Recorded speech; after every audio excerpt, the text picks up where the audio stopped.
अकाल, मैं नतिमान, तुसी देख रहे हो रोजाना टाइम। दस दे कि अज साका नीला तारा की 39वीं बरसी है, जिस नूं लैके वड्डी गिनती दे विच सिख संगतां श्री अकाल तख्त साहिब विखे इकत्तर होईयां अते उत्थे ही श्री अकाल तख्त साहिब दे जथेदार ज्ञानी हरप्रीत सिंह दे वल्लों संदेश दिता गया अते नाल ही उन्हां दा कहना है कि 1984 दे जिहड़े जख्म ने ओह कदे भी नहीं भरनगे। इस नाल उन्होंने कहा कि सानू सब नू इकट्ठे होने की जरूरत है अते जिहड़े रुस्से हुए ने उन्हां नू भी एक मंच ते इकट्ठे करने की जरूरत है। ਅੱਜ ਦਾ ਦਿਨ ਕਾਫੀ ਵੱਡੇ ਕਿਸਮੇ ਦੇ ਅਸਾਂ ਔਰ ਇੱਥੇ ਛੱਡ ਸਾਡੇ ਜ਼ਖਮਾਂ ਥੋੜੇ ਤਾਂ ਕਰ ਮਨੀ ਆਈਡੀਆ ਸਾਡੇ ਪਿੰਡਾਂ ਦੇ ਉੱਤੇ ਸਾਡੇ ਦਿਲਾਂ ਦੇ ਉੱਤੇ ਜੀ ਇਸ ਵੇਲੇ ਦੀ ਮੌਜੂਦਾ ਸਰਕਾਰ ਨੇ ਜ਼ਖਮ ਦਿੱਤਾ ਸੀ ਜੀ ਔਰ ਅਸੀਂ ਇਸ ਜ਼ਖਮ ਨੂੰ ਕਦੇ ਭੁੱਲ ਨਹੀਂ ਸਕਦੇ। ਹਮੇਸ਼ਾ ਯਾਦ ਰੱਖਾਂਗੇ। ਭਾਜੀ ਇੱਕ ਮਿੰਟ ਮਾਈਕ ਬਾਹਰ ਕੱਢ ਮਨੀ ਯਾਰ ਲਖਾਂਤ ਹੈ ਇਹ ਸਾਨੂੰ ਮਜ਼ਬੂਤ ਕਰਦਾ ਹੈ ਜਦੋਂ ਅਸੀਂ ਇਹਨੂੰ ਯਾਦ ਕਰਾਉਣੇ ਜਾਂ ਜਦੋਂ ਕੋਈ ਸਾਨੂੰ ਯਾਦ ਸਾਰਿਆਂ ਨੂੰ ਇਕੱਠੀ ਇਸ ਦੇਸ਼ ਨੇ ਪਿਛਲੇ ਦਿਨਾਂ 'ਚ ਦੇਖਿਆ ਜਦ ਰਾਮ ਮੰਦਿਰ ਜੀ ਦਾ ਸਥਾਪਨਾ ਹੋਈ ਹੈ ਉੱਥੇ ਸਾਡੇ ਕੋਵਿੰਦ ਰਾਸ਼ਟਰਪਤੀ ਨੂੰ ਕੋਈ ਥਾਂ ਨਹੀਂ ਦਿੱਤੀ ਔਰ ਜਦ ਨਵਾਂ ਪਾਰਲੀਮੈਂਟ ਸਿੱਖਾਂ ਦੀ ਜ਼ਮੀਨ ਰਾਇਸੀਨਾ ਲੱਖੀ ਸ਼ਾਹ ਲਵਾਣੇ ਦੀ ਜ਼ਮੀਨ ਦੇ ਉੱਤੇ ਬਣਾਇਆ ਉਹਦੇ ਵਿੱਚ ਵੀ ਜਿਹੜਾ ਰਾਸ਼ਟਰਪਤੀ ਉੱਚ ਜਾਤ ਪਾਤ ਦਾ ਨਹੀਂ ਸੀ ਉਸ ਨੂੰ ਉੱਥੇ ਬਿਲਕੁਲ ਬੁਲਾਇਆ ਨਹੀਂ ਗਿਆ। ਸੋ ਇਹ ਤਖਤ ਜਿਹਨੂੰ ਸਾਡੇ ਬਾਬਾ ਦੀਪ ਸਿੰਘ ਨੇ ਮੁੜ ਕੇ ਸੰਤ ਜਰਨੈਲ ਸਿੰਘ ਨੇ ਆਪਣੇ ਜਾਨ ਨਾਲ ਬਚਾਉਣ ਦਾ ਯਤਨ ਕੀਤਾ। ਅੱਜ ਉਹ ਭਗਤ ਰਵਿਦਾਸ ਸਾਹਿਬ ਦੀ ਬਾਣੀ ਇਸ ਤਖਤ ਤੋਂ ਚੱਲਦੀ ਹੈ ਔਰ ਸਮੂਹ ਜਾਤਾਂ ਨੂੰ ਚਾਰ ਦਰਵਾਜ਼ੇ ਖੋਲ ਕੇ ਸੱਦਾ ਦਿੰਦੀ ਹੈ। ਇਹਦੇ ਜਿਹੜਾ ਡਿਫੈਂਸ ਸੰਤ ਜਰਨੈਲ ਸਿੰਘ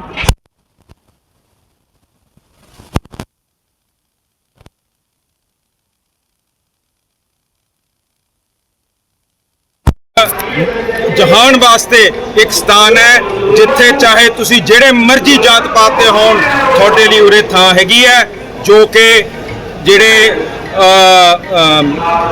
ਪਾਰਲੀਮੈਂਟ ਦੇ ਵਿੱਚ ਉੱਚ ਜਾਤੀ ਦੇ ਸਾਧ ਲਿਆ ਕੇ ਉਹਨੂੰ ਉਹਦੇ ਵਿੱਚ ਇੱਕ ਜਿਹੜੇ ਉੱਚ ਜਾਤੀ ਦੇ ਨਹੀਂ ਸਾਡੇ ਰਾਸ਼ਟਰਪਤੀਆਂ ਨਹੀਂ ਸੱਦਿਆ ਉਹਦਾ ਮੂੰਹ ਤੇ ਚਪੇੜ ਹੈ। ਮਾਨ ਸਾਹਿਬ ਇੱਕ ਰਾਸੀ ਨੂੰ ਲੱਭੇ 45 ਸਾਲ ਉਹਨਾਂ ਪਰ ਨੂੰ ਹਰੇ ਵੀ ਯਾਦ ਕੀਤਾ ਜਾਏਗਾ ਸਰਕਾਰਾਂ ਦੀ ਨੀਤੀ ਕੀ ਹੈ ਇਸ 'ਚ ਕੀ ਹੈਗਾ ਸਾਨੂੰ ਕੋਈ ਵੀ ਇਨਸਾਫ ਨਹੀਂ ਮਿਲਿਆ।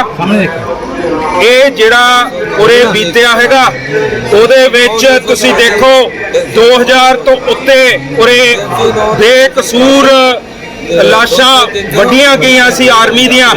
ਆਰਮੀ ਨੇ ਉਰੇ ਨੌਜਵਾਨ ਬੀਬੀਆਂ ਮਾਰੇ ਸੀਗੇ ਔਰ ਉਹਦਾ ਹਜੇ ਤੱਕ ਕੋਈ ਲੇਖਾ ਜੋਖਾ ਨਹੀਂ ਹੋਇਆ। ਇੱਥੋਂ ਕੁਝ ਦੂਰ ਇੱਥੇ ਸਾਡੇ ਜਿਹੜੇ ਦੁਰਗਾਣਾ ਮੰਦਿਰ ਹੈਗੇ ਉਹਨਾਂ ਦੀ ਸ਼ਮਸ਼ਾਨ ਘਾਟ 'ਚ ਖਾਲਰਾ ਸਾਹਿਬ ਨੇ ਜਿਹੜੀਆਂ ਲਾਸ਼ਾਂ ਦਾ ਵੇਰਵਾ ਦਿੱਤਾ ਸੀ ਉਹਦੇ ਬਾਰੇ ਕੋਈ ਇਨਸਾਫ ਨਹੀਂ ਮਿਲਿਆ। ਦਿੱਲੀ ਦੇ ਵਿੱਚ ਜਿੱਥੇ ਸਾਡਾ ਕਤਲੇਆਮ ਕੀਤਾ ਗਿਆ ਉੱਥੇ ਕੋਈ ਇਨਸਾਫ ਨਹੀਂ ਮਿਲਿਆ ਹੈਗਾ। ਜਿਹੜੀ ਸੰਵਿਧਾਨ ਹੈ ਉਹ ਗੁਰੂ ਦੀ ਬਾਣੀ ਤੋਂ ਵੱਖਰੀ ਹੋ ਕੇ ਜਿੱਥੇ ਅੰਗ 1136 ਦੇ ਉੱਤੇ ਸੂਰਤ ਮਹੱਲਾ 5ਵਾਂ ਸ਼ੁਰੂ ਆਈ ਹੁੰਦੇ ਹੈਗੇ ਆ ਨਾ ਹਮ ਹਿੰਦੂ ਨਾ ਮੁਸਲਮਾਨ। ਧਾਰਾ 25 ਸਾਨੂੰ ਇਸ ਦੇਸ਼ ਦੀ ਸਪਸ਼ਟ ਹਿੰਦੂ ਧਰਮ ਦੇ ਵਿੱਚ ਸ਼ਾਮਲ ਕਰਦੀ ਹੈਗੀ ਹੈ। ਸਾਡੀ ਵਿਲੱਖਣਤਾ ਨੂੰ ਸਾਡੇ ਗੁਰੂ ਸਾਹਿਬ ਦੇ ਵਚਨ ਨੂੰ ਇਹ ਦੇਸ਼ ਨੇ ਥੁੱਕ ਕੇ ਸਾਡੇ ਅਕਾਲ ਤਖਤ ਸਾਹਿਬ ਢਹਿ ਢੇਰੀ ਕਰਕੇ ਸਾਡਾ ਸਾਰਾ ਧਰਮ ਤਬਦੀਲ ਕਰਨ ਦੇ ਯਤਨ ਤੇ ਲੱਗੀ ਹੋਈ ਹੈ। ਹੁਣ ਆਮ ਆਦਮੀ ਪਾਰਟੀ ਕਹਿ ਰਹੀ ਹੈ ਕਿ ਅਸੀਂ ਨੋਟਾਂ ਦੇ ਉੱਤੇ ਸਤਿਕਾਰਯੋਗ ਹਿੰਦੂ ਧਰਮ ਦੇ ਮਾਤਾ ਲక్ష్ਮੀ ਜੀ ਦਾ ਦ੍ਰਿਸ਼ ਬਣਾ ਕੇ ਉਹਨਾਂ ਦੀ ਫੋਟੋ ਲਾ ਕੇ ਉਹ ਚਲਾਵਾਂਗੇ। ਜਿਹੜੇ ਧਰਮ 'ਚ ਮਾਂ ਪੂਜਾ ਨਹੀਂ ਹੈ, ਸਿਰਫ ਅਕਾਲ ਪੁਰਖ ਦੀ ਪੂਜਾ ਹੈਗੀ ਹੈ, ਉਸ ਧਰਮ ਦੇ ਉੱਤੇ ਇਹ ਮਾਤਾ ਜੀ ਦੀ ਦ੍ਰਿਸ਼ ਲਾ ਕੇ ਸਾਡੇ ਗੋਲਕਾਂ 'ਚ ਭਰਨ ਵਾਸਤੇ ਜਿਹੜੇ ਰੋਲ ਵਾਸਤੇ ਸਿੰਘ ਸਭਾ ਨੇ ਇਹ ਗੁਰੂ ਘਰ ਆਜ਼ਾਦ ਕੀਤੇ ਸੀਗੇ, ਜਿੱਥੇ ਬੁੱਤ ਪੂਜਾ ਨਹੀਂ ਹੋਣੀ, ਜਿੱਥੇ ਮਾਤਾ ਪੂਜਾ ਨਹੀਂ ਹੋਣੀ, ਜਿੱਥੇ ਨਰੋਲ ਅਕਾਲ ਪੁਰਖ ਦੀ ਪੂਜਾ ਹੋਣੀ ਹੈ ਅਕਾਲ ਤਖਤ ਦੇ ਉੱਤੇ, ਹੁਣ ਉਹ ਇੱਥੇ ਵੀ ਘੁਸਪੈਠ ਕਰਨ ਦੇ ਯਤਨ ਕਰ ਰਹੇ ਆ। ਸੋ ਸੰਤ ਜਰਨੈਲ ਸਿੰਘ ਭਿੰਡਰਾਂ ਵਾਲਿਆਂ ਨੇ ਜੋ ਕਦਮ ਚੱਕੇ ਸੀਗੇ ਜਿਹਦੇ ਨਾਲ ਸਾਨੂੰ ਇੱਕ ਆਜ਼ਾਦ ਕੌਮ ਮੁਲਕ ਬਣਾਉਣ ਦਾ ਯਤਨ ਕੀਤਾ ਸੀ, ਅੱਜ ਵੀ ਉਹ ਲਾਗੂ ਹੈ ਤੇ ਅਸੀਂ ਉਹਨਾਂ ਦੀ ਕੁਰਬਾਨੀ ਤੇ ਸ਼ਹਾਦਤ ਨੂੰ ਨਮਸਕਾਰ ਕਰਨ ਆਏ ਹਾਂ। ਬੀਤੇ ਦਿਨਾਂ ਦੇ ਵਿੱਚ ਬੇਅਦਬੀਆਂ ਬਹੁਤ ਹੋਈਆਂ, ਗੁਰਦੁਆਰੇ ਨੂੰ ਟਾਰਗੇਟ ਬਹੁਤ ਕੀਤਾ ਜਾ ਰਿਹਾ, ਗੁਰੂ ਗ੍ਰੰਥ ਸਾਹਿਬ ਦਾ ਇਸ ਚੀਜ਼ ਨੂੰ ਕਿਤੇ ਦੇਖਦੇ ਹੋ? ਇਸ ਚੀਜ਼ ਨੂੰ ਜਿਹੜਾ ਪਨਿਸ਼ਮੈਂਟ ਦਾ ਰੋਲ ਹੁੰਦਾ ਹੈ ਜੀ, ਉਹ ਕਾਨੂੰਨ ਵੀ ਮੰਨਦੀ ਹੈ ਕਿ ਜੇ ਕਿਸੇ ਨੂੰ ਤੁਸੀਂ ਸਜ਼ਾ ਲਾ ਦਿਓ ਤਾਂ ਅਗਲਾ ਉਹ ਕੰਮ ਕਰਨ ਨੂੰ ਝਿਜਕਾਉਂਦਾ ਹੈ। ਪਰ ਪੰਜਾਬ ਦੇਸ਼ ਦੇ ਵਿੱਚ ਲਗਾਤਾਰ ਸਰਕਾਰਾਂ ਬਾਦਲ ਦੀਆਂ, ਕਾਂਗਰਸ ਤੇ ਅਮਰਿੰਦਰ ਦੀਆਂ, ਮੁੜ ਕੇ ਹੁਣ ਆਮ ਆਦਮੀ ਪਾਰਟੀ ਦੀਆਂ, ਇਹਨਾਂ ਨੇ ਇੱਕ ਥਾਂ ਵੀ ਕਿਸੇ ਨੂੰ ਵੀ ਜ਼ਿੰਮੇਵਾਰ ਨਹੀਂ ਠਹਿਰਾਇਆ ਹੈਗਾ, ਕਿਸੇ ਦੇ ਉੱਤੇ ਲਾਅ ਐਂਡ ਆਰਡਰ ਨਹੀਂ ਇਹਨਾਂ ਨੇ ਵਰਤਿਆ ਹੈਗਾ, ਜਿਸ ਕਰਕੇ ਲੋਕਾਂ ਨੂੰ ਇਹਨਾਂ ਨੇ ਖੁੱਲ੍ਹ ਦਿੱਤੀ ਹੈ, ਛੁੱਟ ਦਿੱਤੀ ਹੈ ਕਿ ਗੁਰੂ ਘਰਾਂ ਨਾਲ ਜਿੱਦਾਂ ਮਰਜ਼ੀ ਕਰੋ, ਅਸੀਂ ਤੁਹਾਨੂੰ ਕੁਝ ਨਹੀਂ ਕਵਾਂਗੇ। ਇਹ law and order the failure ਹੈ। ਅੱਜ ਵੀ 328 ਸਰੂਪ ਗੁਰੂ ਸਾਹਿਬ ਦੇ ਗਾਇਬ ਹੈ, ਉਹਦੇ ਉੱਤੇ ਕੋਈ ਕ੍ਰਿਮੀਨਲ ਕੇਸ ਨਹੀਂ ਹੈ। ਲੁਟੇਰੇ ਸਤਿੰਦਰਪਾਲ ਸਿੰਘ ਕੋਹਲੀ ਨੂੰ 10 ਕਰੋੜ ਇੱਥੋਂ ਮਿਲਿਆ ਹੋਇਆ ਹੈ। ਇੱਥੇ ਬੇਅਦਬੀਆਂ ਲਗਾਤਾਰ ਤਾਂ ਹੁੰਦੀਆਂ ਕਿਉਂਕਿ ਇੱਥੇ ਸਾਡੀ ਜਮਹੂਰੀਅਤ, ਜਿਹੜੀ ਜਮਹੂਰੀਅਤ ਬਿਲਕੁਲ ਇਸ ਦੇਸ਼ ਦੇ ਵਿੱਚ ਸਭ ਤੋਂ ਪਹਿਲਾਂ ਸਿੱਖੀ ਨੇ ਸਥਾਪਿਤ ਕੀਤੀ ਸੀ। ਕਹਿੰਦੇ ਆ G20 'ਚ ਕਹਿ ਰਹੇ ਆ ਕਿ ਭਾਰਤ ਦੇ ਵਿੱਚ ਜਮਹੂਰੀਅਤ ਬਣੀ, ਪਰ ਮੈਨੂੰ ਇਹ ਦੱਸੋ ਜਮਹੂਰੀਅਤ ਦਾ ਮਤਲਬ ਇਹ ਕੀ ਹੋਇਆ ਜਿੱਥੇ ਮਨੂ ਸਮ੍ਰਿਤੀ ਨੇ ਜਾਤ ਪਾਤ ਅਧੀਨ ਇਹੋ ਜਿਹੇ ਵਰਗ ਬਣਾਤੇ ਜਿਨ੍ਹਾਂ ਦੀ ਜਨਾਨੀ ਤੁਸੀਂ ਚੱਕ ਸਕਦੇ ਹੋ ਜੇ ਤੁਸੀਂ ਉੱਚ ਜਾਤੀ ਦੇ ਹੋ, ਜਿਨ੍ਹਾਂ ਦਾ ਤੁਸੀਂ ਧਨ ਦੌਲਤ ਖੋ ਸਕਦੇ ਹੋ, ਜਿਨ੍ਹਾਂ ਨੂੰ ਬੋਲਣ ਦਾ ਹੱਕ ਨਹੀਂ ਹੈਗਾ, ਜਿਨ੍ਹਾਂ ਨੂੰ ਇਹ ਮਨੂ ਸਮ੍ਰਿਤੀ 'ਚ ਲਿਖਿਆ ਕਿ ਜੇ ਕੋਈ ਸ਼ੂਦਰ ਦਾ ਰਾਜ ਹੋ ਜੇ ਉਹ ਮੁਲਕ ਗਊ ਜਿਵੇਂ ਦਲਦਲ 'ਚ ਫਸ ਕੇ ਥੱਲੇ ਡੁੱਬ ਜਾਂਦੀ ਹੈ, ਉਸੇ ਤਰ੍ਹਾਂ ਉਹ ਦੇਸ਼ ਖਤਮ ਹੋ ਜਾਊਗਾ।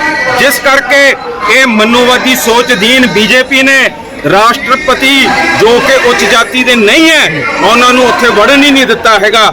ਇਹ ਮਨੂ ਦੀ ਸੋਚ ਦੇ ਨਾਲ ਜਦ ਮਨੁੱਖਤਾ ਹੀ ਨੂੰ ਵੱਖਰਾ ਕਰਤਾ, ਮਨੁੱਖ 'ਚ ਵੰਡ ਪਾਤੀ, ਉਹਦੇ ਬਾਅਦ ਚਾਹੇ ਤੁਸੀਂ ਪੰਚਾਇਤ ਬੁਲਾ ਲਓ ਚਾਹੇ ਕੁਛ ਬੁਲਾ ਲਓ, ਉਹ ਸਾਰਿਆਂ ਦੇ ਪੱਖ ਦੀ ਗੱਲ ਨਹੀਂ ਕਰਦੀ। ਉਹ ਪੰਚਾਇਤ ਸਿਸਟਮ ਦੇ ਵਿੱਚ ਯੂਨੀਵਰਸਲ ਸਫਰੇਜ ਨਹੀਂ ਹੁੰਦੀ।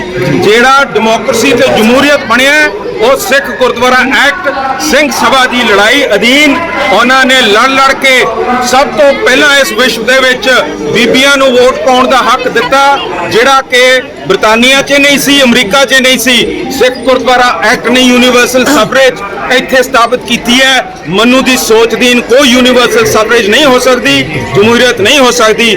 ਸਾਡੀ ਜਮਹੂਰੀਅਤ ਇਹਨਾਂ ਨੇ ਭੰਗ ਕਰਤੀ ਹੈ, ਸਾਡੇ ਚੋਣ ਨਹੀਂ ਰੱਖੇ। 12 ਸਾਲ ਬੀਤ ਗਏ। ਸੋ ਮੈਂ ਧੰਨਵਾਦ ਕਿਹਾ ਜਾ ਰਿਹਾ ਵੋਟਾਂ ਕਰ ਲੋ ਯਾਰ ਸਭ ਠੀਕ ਹੈ ਜਾਓਗੇ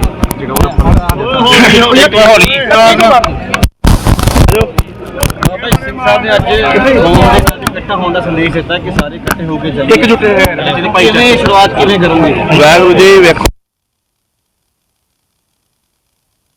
ਮਹਾਰਾਜ ਜੀ ਦੀ ਸ਼ਹੀਦੀ ਸਮੇਂ ਦੀ ਜ਼ਾਲਮ ਸਰਕਾਰ ਨੇ ਕੀਤੀ ਸੀ ਤਤੀ ਤਵੀ ਤੇ ਬਿਠਾ ਕੇ, ਕਿ ਉਸ ਵੇਲੇ 6ਵੇਂ ਪਾਤਸ਼ਾਹ ਗੁਰੂ ਹਰਗੋਬਿੰਦ ਸਾਹਿਬ ਮਹਾਰਾਜ ਜੀ ਨੇ ਤਖਤ ਰਚਿਆ ਸੀ ਖਾਲਸੇ ਪੰਥ ਨੂੰ, ਸਿੱਖਾਂ ਨੂੰ ਇਕੱਠਿਆਂ ਕਰਨ ਵਾਸਤੇ, ਸਿੱਖਾਂ ਦੀ ਰਾਜ ਸ਼ਕਤੀ ਕਾਇਮ ਕਰਨ ਵਾਸਤੇ, ਸਿੱਖਾਂ ਦੀ ਅਧਿਆਤਮਿਕ ਸ਼ਕਤੀ ਕਾਇਮ ਕਰਨ ਵਾਸਤੇ। ਜਿਸ ਤਰ੍ਹਾਂ ਹੁਣੇ ਸਿੰਘ ਸਾਹਿਬ ਜੀ ਬੋਲ ਕੇ ਹਟੇ ਹਨ, ਉਹ ਗੁਰੂ ਹਰਗੋਬਿੰਦ ਸਾਹਿਬ ਮਹਾਰਾਜ ਜੀ ਨੇ ਜਦੋਂ ਸਿੱਖਾਂ ਨੂੰ ਇਕੱਠਿਆਂ ਕਰਨ ਵਾਸਤੇ ਗੁਰੂ ਅਰਜਨ ਦੇਵ ਪਾਤਸ਼ਾਹ ਮਹਾਰਾਜ ਦੀ ਸ਼ਹੀਦੀ ਤੋਂ ਬਾਅਦ ਇਹ ਤਖਤ ਰਚਿਆ ਸੀ।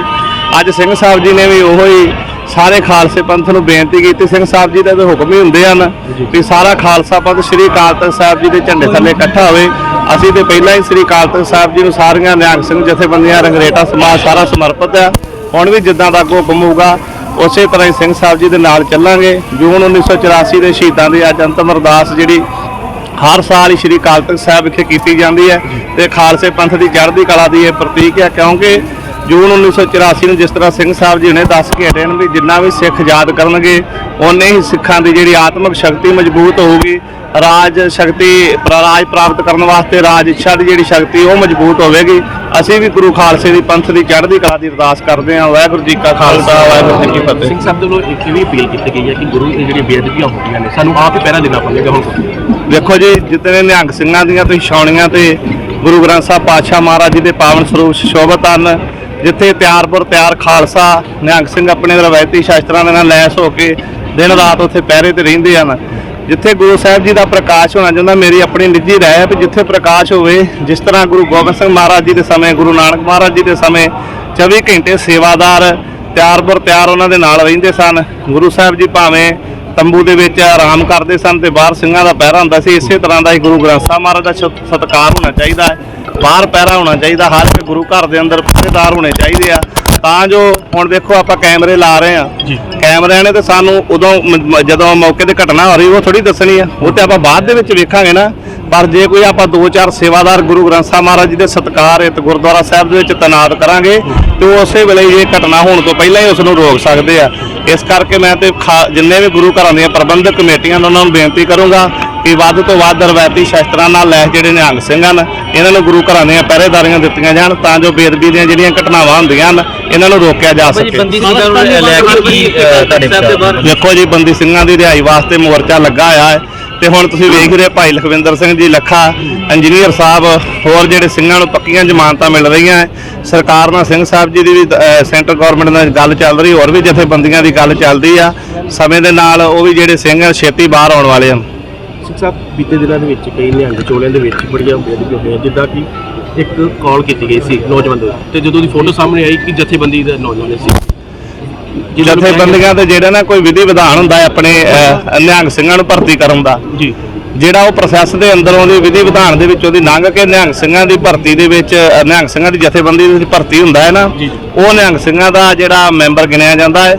ਜੇ ਕੋਈ ਬਾਹਰੋਂ ਘਰ ਉੱਠ ਕੇ ਕੋਈ ਚੋਲਾ ਪਾ ਲੇ, ਦਸਤਾਰ ਸਜਾ ਲੇ, ਦਮਾਲਾ ਸਜਾ ਲੇ, ਸ਼ਸਤਰਾਂ ਨਾਲ ਲੈਸ ਹੋ ਕੇ ਤੇ ਉਹ ਕਵੇ ਵੀ ਮੈਂ ਨਿਹੰਗ ਸਿੰਘ ਜਥੇਬੰਦੀਆਂ ਦਾ ਸੇਵਾਦਾਰ ਹੈ, ਉਹ ਸੇਵਾਦਾਰ ਨਹੀਂ ਹੁੰਦਾ।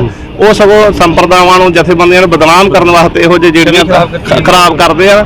ਮੈਂ ਸਾਰੀਆਂ ਜਥੇਬੰਦੀਆਂ ਨੂੰ ਵੀ ਬੇਨਤੀ ਕਰੂੰਗਾ ਕਿ ਜਿਹੜੇ ਆਪਣੇ ਆਪਾਂ ਲਾਇਸੈਂਸ ਜਾਰੀ ਕਰਦੇ ਹਾਂ ਨਿਹੰਗ ਸਿੰਘ ਦੀ ਭਰਤੀ ਵਾਸਤੇ, ਉਹ ਪਹਿਲਾਂ ਸਾਲ 2 ਸਾਲ ਉਹ ਨਿਹੰਗ ਸਿੰਘ ਨੂੰ ਆਪਣੇ ਵਿੱਚ ਰੱਖ ਕੇ ਉਹਦੇ ਜਿਹੜਾ ਵਰਤਾਰਾ ਵਾ, ਕਿੱਦਾਂ ਦਾ ਉਹਦਾ ਰਹਿਣ ਸਹਿਣ ਆ, ਉਹ ਵੇਖ ਕੇ ਫੇਰ ਹੀ ਦਿੱਤੇ ਜਾਣ, ਤਾਂ ਜੋ ਇਹੋ ਜਿਹੀਆਂ ਜਿਹੜੀਆਂ ਖਾਲਸੇ ਦੇ ਪੰਥ। ਉੱਥੇ ਹੀ ਸੰਸਦ ਮੈਂਬਰ ਸਿਮਰਜੀਤ ਸਿੰਘ ਮਾਨ ਅਤੇ ਹੋਰ ਸਿੱਖ ਆਗੂਆਂ ਦੇ ਬਿਆਨ ਵੀ ਸਾਹਮਣੇ।